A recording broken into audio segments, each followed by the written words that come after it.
peu les célibataires amoureux de Dieu. C'est une joie pour moi, comme toujours, de vous retrouver. Alors aujourd'hui, on va parler de la prière. Je vous l'avais promis, on va parler de prière, mais on va parler du préalable à mettre en œuvre pour une prière efficace. Et si j'aborde ce sujet avant d'entamer le sujet de la prière, c'est parce que le Seigneur m'a parlé. J'ai pris un temps de prière pour recevoir des directives par rapport à comment est-ce que je devais aborder ce thème de la prière. Le Saint-Esprit m'a arrêté et il m'a dit que ça ne servait pas à grand chose de déjà commencer à insister sur la technique de prière, sur tout ce qui est technique de prière, alors que beaucoup de personnes dans le groupe n'ont pas satisfait à ce préalable dont nous allons parler aujourd'hui. Et le préalable en question, c'est le cœur, l'état du cœur, l'état du cœur. Parce que ce que le Seigneur m'a rappelé, c'est que au-delà du fait d'élever des prières efficaces, ce qui compte, c'est le cœur de celui qui prie. C'est ton cœur qui fait l'efficacité de ta prière.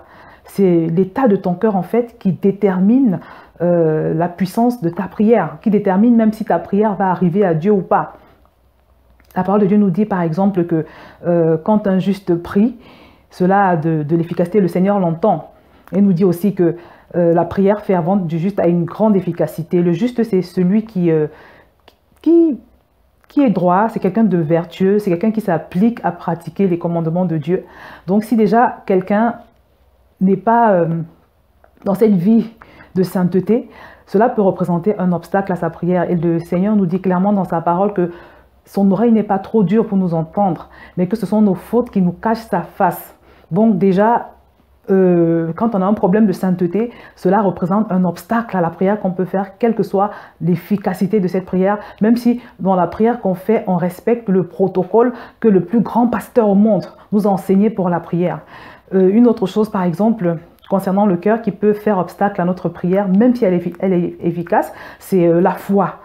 La foi, la parole de Dieu nous dit que celui qui s'approche de Dieu doit croire que Dieu existe et qu'il est le rémunérateur de ceux qui le cherchent, en fait.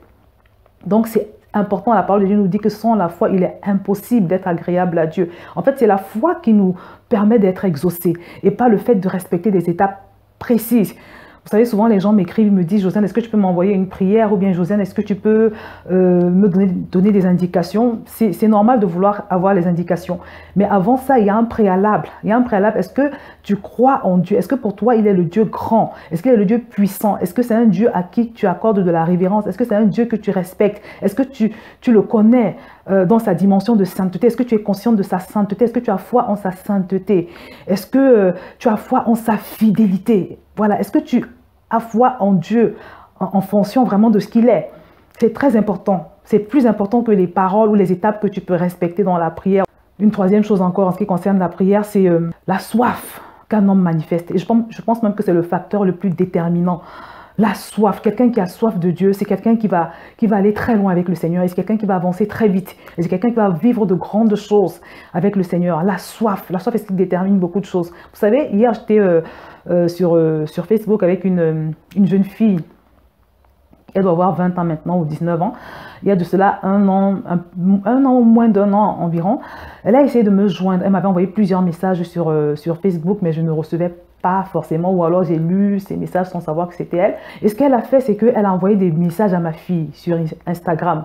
Et elle lui a envoyé plusieurs messages. Elle lui a dit vraiment, est-ce que tu peux dire à ta mère que je lui ai envoyé des messages? Et elle l'a fait plusieurs fois. Et tellement elle lui a mis la pression que ma fille aussi a commencé à me mettre la pression. Finalement, j'avais recherché ces messages. Et quand bien même j'ai recherché ces messages, je n'ai pas pu la suivre parce que je reçois tellement de messages. Comme je vous dis toujours, je reçois énormément de messages. Mais elle a insisté, elle est repartie vers ma fille, elle a vraiment insisté. Et quand j'ai pu vraiment la retrouver, elle a insisté pour qu'on discute ensemble. Et je ne voulais pas au départ parce que je ne prends pas les gens par téléphone, du moins je ne discute pas avec les gens sur Facebook. Je n'appelle pas les gens sur Facebook, voilà. Donc elle a tellement insisté que finalement j'ai accepté. Et quand j'ai discuté avec elle, mes amis, je me suis rendu compte à quel point elle était complètement sans repère, à quel point elle était perdue. 18 ans, elle vivait en couple avec même pas un païen, un athée, quelqu'un qui ne croit même pas en l'existence de Dieu. Donc, elle est dans vraiment une vie compliquée. Donc, je lui ai donné les conseils que j'ai pu. Elle était catholique hein, à l'époque. Je lui ai donné les conseils que j'ai pu et je lui ai donné l'adresse de mon église, Impact Centre Chrétien, dans la ville où elle habite en France. Elle a suivi mes conseils et elle a rejoint cette église. Je crois qu'elle a fait les formations de base dont je vous parle souvent là, la formation des jeunes convertis. Elle a dû faire toutes les formations parce qu'en l'espace de quelques mois, je vous assure, je ne l'ai pas reconnue. En l'espace de quelques mois, elle a complètement changé. Et je sais qu'elle a changé, pourquoi? Parce que, vous savez, la Bible dit qu'on reconnaît un arbre à son fruit. J'ai vu son fruit sur Facebook parce qu'avant, quand tu observais ses photos de profil, par exemple, elle était très dénudée sur ses photos. Tu sentais qu'elle était un peu perdue. Elle était très dénudée. Toujours des jupes très courtes. Mais quelques temps après, j'ai vu comment elle a commencé à être transformée. Elle mettait plus de jupes courtes. Elle a enlevé toutes ses photos où elle était pas bien habillée. Et surtout, elle a commencé à publier des exhortations, à publier des versets bibliques, à appeler les gens à la sanctification, à la repentance. Mes amis, quand j'ai vu ça, j'ai compris que quelque chose s'était passé dans la vie de cette fille. J'ai compris que quelque chose était en train de se passer dans sa vie. Donc hier encore, je lui ai envoyé un message pour l'encourager, pour lui dire que vraiment j'étais fière de ce que Dieu faisait dans sa vie. Et vraiment, en passant, c'est ce genre de témoignage qui m'encourage vraiment à faire ce que je fais parce qu'il n'y a rien de plus glorieux que quelqu'un qui rencontre Dieu et qui tourne le dos au monde, qui tourne le dos à Satan pour rentrer en plein dans la vie de Dieu. Parce que la vie de Dieu, c'est tout ce qui existe de plus excellent.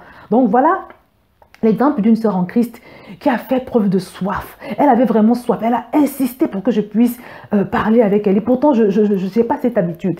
Parce que j'ai trop de monde qui me demande, trop de gens qui veulent que je leur parle, que je discute avec eux. Je ne peux pas gérer tout le monde parce que sinon, après, je n'ai plus de vie. Mais elle a insisté parce qu'elle avait soif. Et je comprends aujourd'hui que c'est sa soif qui l'a poussée à insister autant. Et le Saint-Esprit a répondu à sa soif parce qu'aujourd'hui, elle n'est plus la même personne. Et je suis choquée parce que le changement s'est fait en quelques petits mois seulement. Et par contre, à côté de ça, vous avez des gens avec qui j'échange depuis 3 ans, mais il n'y a pas vraiment de changement. Il n'y a pas de changement parce que ces gens sont irrésolus, ils n'ont pas soif. Ils ont un pied dans le monde, ils ont un pied dans la maison de Dieu. Ils ne sont pas décidés encore à vraiment suivre Jésus. Ils ne sont pas dédiés à Jésus. Et c'est pour ça que leur vie piétine. Vous allez voir une fille, par exemple, elle dit qu'elle cherche Dieu, elle te demande des conseils. Oui, mais pourquoi Dieu ne me parle pas? Pourquoi je ne sens pas Dieu dans la prière?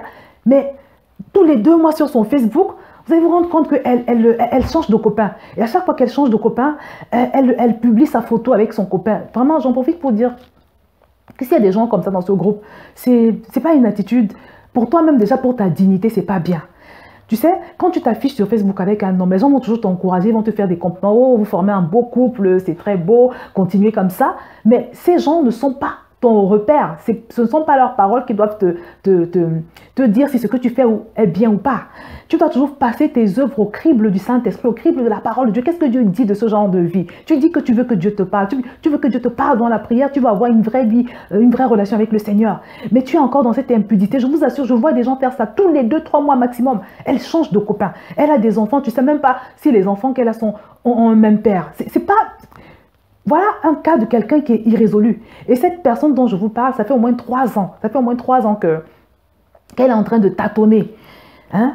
Et je pense que c'est à cause de ce genre de personnes que le Seigneur m'a demandé de faire attention et de commencer par le commencement, commencer par le cœur des gens. Parce que la Bible nous dit que nous devons veiller sur nos cœurs parce que de nos cœurs viennent les sources de la vie. De nos cœurs viennent les sources de la vie. Tout part du cœur. Et Dieu peut te disqualifier juste à cause de ton cœur. Donc quand on prie, quelle que soit l'efficacité de la prière, même si on respecte les étapes de la prière, même si on respecte le protocole de la prière, si le cœur de celui qui prie n'est pas résolu, si son cœur n'est pas déterminé, si son cœur n'est pas pur, ces prières ne vont même pas dépasser le plafond de sa maison. Donc je remercie le Seigneur. Je pense que s'il a permis que je revienne sur l'état des cœurs, c'est parce qu'il nous aime. C'est parce qu'il a vu que dans le groupe, peut-être pas pour toi qui me regarde, mais il a vu que dans le groupe, il y a des personnes qui ont ce problème de... Ils ne sont pas encore déterminés, ils ne sont pas encore dédiés à Dieu, ils ne sont pas déterminés, ils savent pas, ils ne sont pas convaincus de vouloir vraiment s'engager totalement avec le Seigneur. Et quand tu es comme ça, je t'assure, il ne peut rien se passer entre Dieu et toi. Tu peux être sûr qu'il ne se passera rien.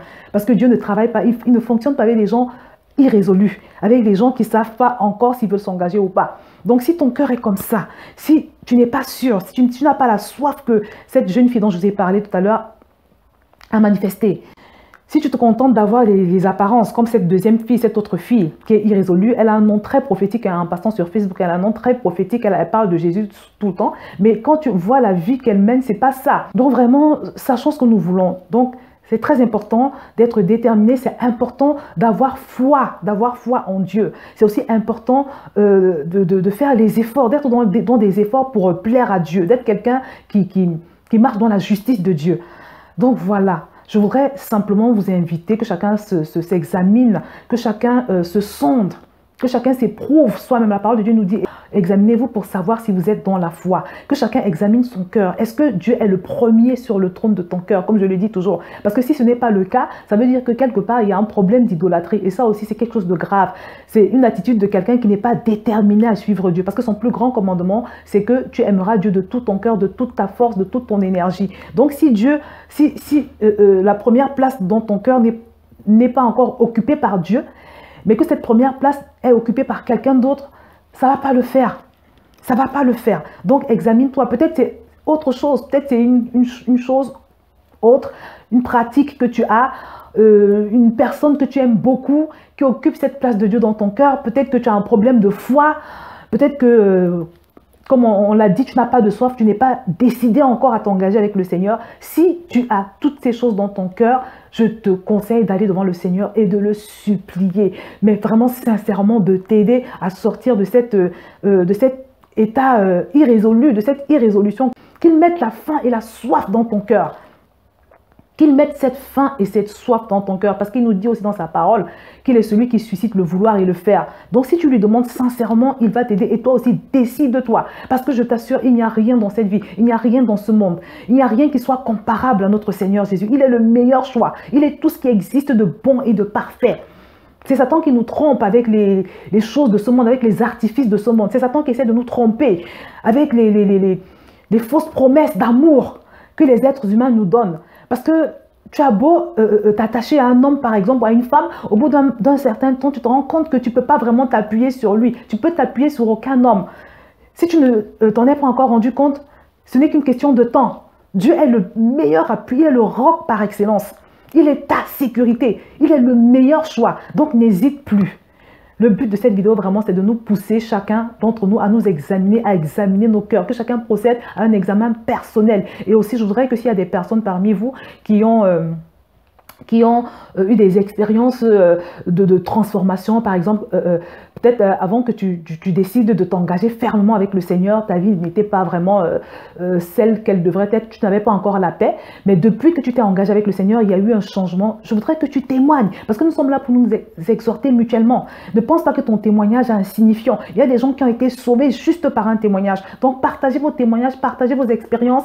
C'est vraiment pour le profit des personnes qui sont moins fortes dans le groupe, des personnes qui sont plus faibles, pour qu'elles puissent aussi décoller avec le Seigneur, parce que c'est ce que nous cherchons. C'est Dieu que nous cherchons dans ce groupe. C'est lui, parce qu'il est la source, il est la solution. C'est par lui que nous allons avoir notre délivrance, notre libération, que nous allons franchir des paliers supérieurs en toutes choses dans notre vie. Donc voilà, examinons nos cœurs. Examinons nos cœurs et n'hésitez pas à partager vos témoignages pour encourager les autres à vraiment être déterminés, à se déterminer une bonne fois pour toutes pour le Seigneur. Donc je vais m'arrêter là et je vous dis à très bientôt.